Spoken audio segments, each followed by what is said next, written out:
Ohio State Player Spotlight, sponsored by Logan Services. We make home comfort easy.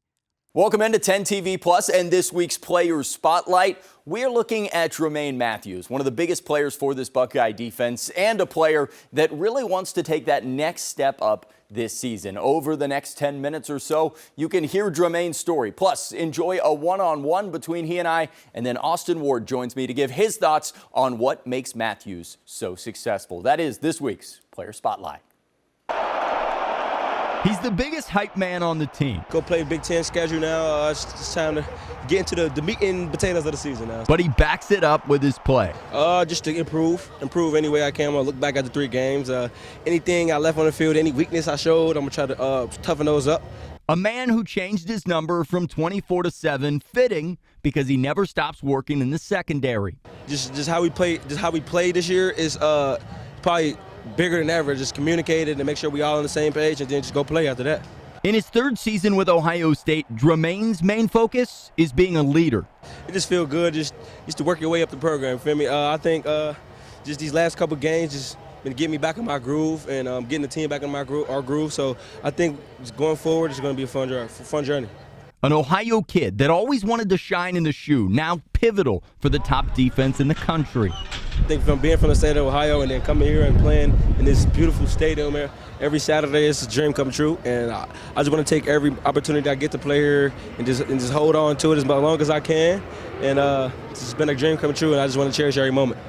And one thing is for sure, Mathews loves his role in Matt Patricia's defense. Great, I love Coach P. He's so much of a player's coach. Like he wants to know what we're thinking. He wants to know what we're seeing out there. He wants to hear feedback. Still, with many points to prove this season, number 7 isn't shy to say this Buckeye team is solely focused on running it back. And it's only the start. It's only the start for us right here.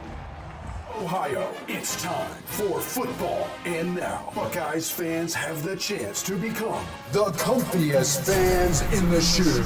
Sponsored by Logan Services. One lucky winner and a guest will be chosen for each home game. All you have to do is visit Logan Services website to enter. Logan Services cares about your comfort, and they want to see you in these seats. Logan Services, proud sponsor of Ohio State Athletics. The defense lockdown, I know there was the one play you guys would like back, but what did you think of the game? I think we played our game. I think we held him in check. I think we held the quarterback in check. He was a good player coming into the game, so that's probably one of our points of emphasis was stopping the quarterback. I think we held him in check for a good – I think we played a good full game. A couple plays we definitely went back, but I think as a whole, I think we played a great game. As a secondary, you guys are considered one of the best in the country. You prove it every day. What is that communication like for you guys? It's big. Communication is big every play for us. I think – Just how we play this year is probably bigger than ever. Just communicated and make sure we all on the same page, and then just go play after that. For you personally, what's it like to be a leader? You talked about it all offseason. Now you got 3 games. I can see you out there, helping guys out, working with them on every play. It just feels good just to work your way up the program. Feel me? I think just these last couple games just been getting me back in my groove and getting the team back in our groove. So I think going forward it's going to be a fun journey. You guys have a bye week. How do you personally use that bye week after coming off these 3 straight wins? Just to improve any way I can. I'm going to look back at the 3 games. Anything I left on the field, any weakness I showed, I'm going to try to toughen those up, get my body back feeling better, and just get ready for Washington. When you think about the Big Ten slate is here, do you get excited by that? You're headed on the road for the first time here in a couple of weeks. You seem to enjoy the enemy territory a little bit. Yeah, I'm very excited. Just go play Big Ten schedule now. It's time to get into the meat and potatoes of the season now. So just can't wait to get started, and just can't wait really. And then for you, being from Winton Woods, I know this isn't Columbus, but to be so close and have so many rooting you on in Cincinnati, how special is that? Very special. I think from being from the state of Ohio and then coming here and playing in this beautiful stadium here every Saturday, it's a dream come true. And I just want to take every opportunity I get to play here and just hold on to it as long as I can. And it's been a dream come true, and I just want to cherish every moment. And last thing, what's it been like working on Matt Patricia and the aggressive defense there? He's great. I love Coach P. He's so much of a player's coach. Like he wants to know what we're thinking. He wants to know what we're seeing out there. He wants to hear feedback. And he's good with feedback. He's good with communicating. I love Coach P. And it's only the start. It's only the start for us right here.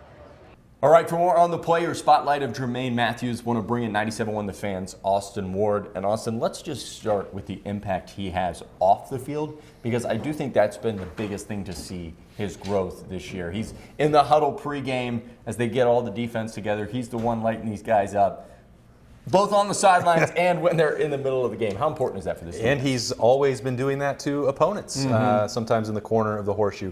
Jermaine Mathews is because of that fact, has always been one of my favorite players to watch during a pregame, watch during a practice, because he is filled with self-belief. And I love the players who aren't afraid to tell you about that. And so the last couple of years, as the playing time has steadily grown for him, he has still been, I think, one of those heart and soul motivational pieces. But that was, I think, more external. And he was going to be the one that you sent over there to talk a little trash and say that this was going to be a long day for the opponents. And now the new element that you've seen from Jermaine is channeling that more internally for Ohio State. And I think the way that he's done that as an on-field leader and a practice leader in weight room workout situations has been really cool to watch as he's come into his own in that regard. And there were moments, Adam, going back to spring practice, where Jermaine would take his rep and then he would watch, a Devin Sanchez and Aaron Scott. They'd go through and he'd be going over there immediately to give them some pointers when Tim Walton's running drills and they're still going to get some coaching and some tips from their teammate. I thought that part is the next wave for Jermaine Mathews. It's really cool to see.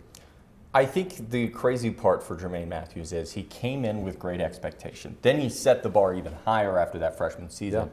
Yeah. And he's reached that bar. I mean, that Texas game to open the season was one of the best performances I've seen from a cornerback, and he's continued to build on that. What allows him to be so dynamic on the field and cause so many problems for offenses? Yeah, it just incredible athleticism. That part is the baseline. You have to have that to get to the level that he is. You have to earn an Ohio State offer in the first place. You're going to have that skill set. And he, I think, was born with the mentality needed to play at cornerback. So you have those two things, and then you add in the level of work ethic, commitment to the game, love for the game that Jermaine Mathews clearly has. And I mean, every time you watch him come off of a practice field on a Tuesday or a Wednesday, it's a big smile on his face. And I think that sometimes that can maybe be overblown, but if you don't enjoy what you're doing, it's probably going to be difficult for you to commit to elevating your craft. And that part is not in question with Jermaine Mathews. But what also allows him, like just from a pure cornerback, defensive back standpoint, he is fast. He is willing to play physically. He's not afraid to try different positions. And he takes coaching really well, whether that's from Tim Walton or now Matt Patricia.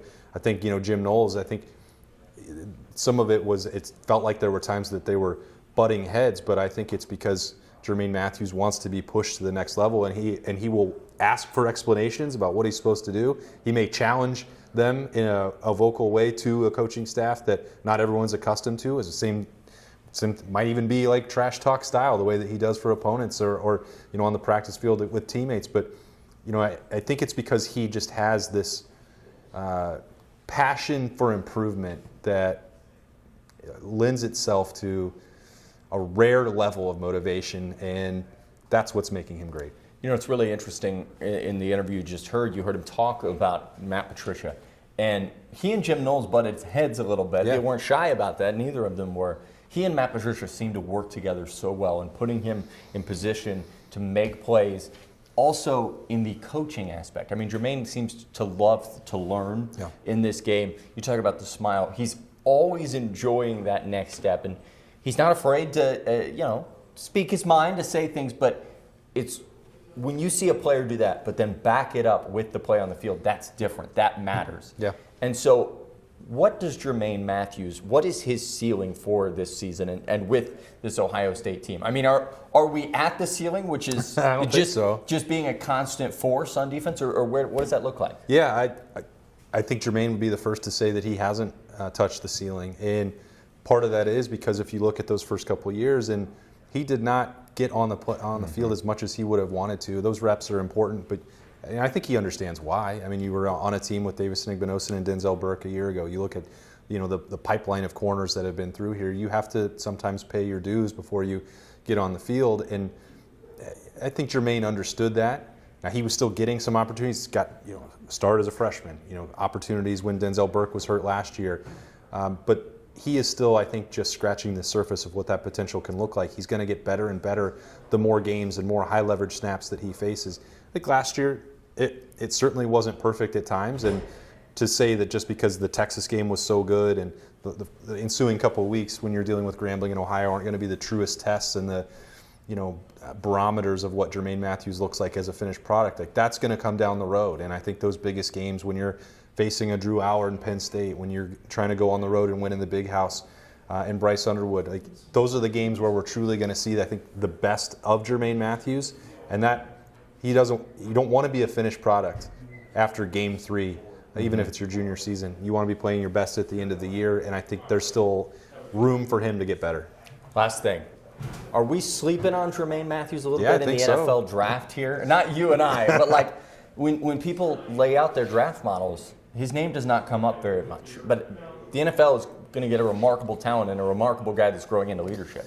Are you saying he's already declared for the NFL No, draft? I'm just saying we always talk about that. With Jeremiah, we were talking about his draft stock 3 games into his freshman season. And I think a lot of that is because it is the combination of Jermaine and Davison Igbinosun that helps make this Ohio State secondary so great. And Davison is guaranteed to be in the NFL draft. And I think you look at the length that IGB has and the body of work, the 4 years of college football, that the tendency would be immediately go to that guy if you're a scout, a general manager, a mock draft or whatever. Like, this guy's played so much more football than Jermaine Mathews.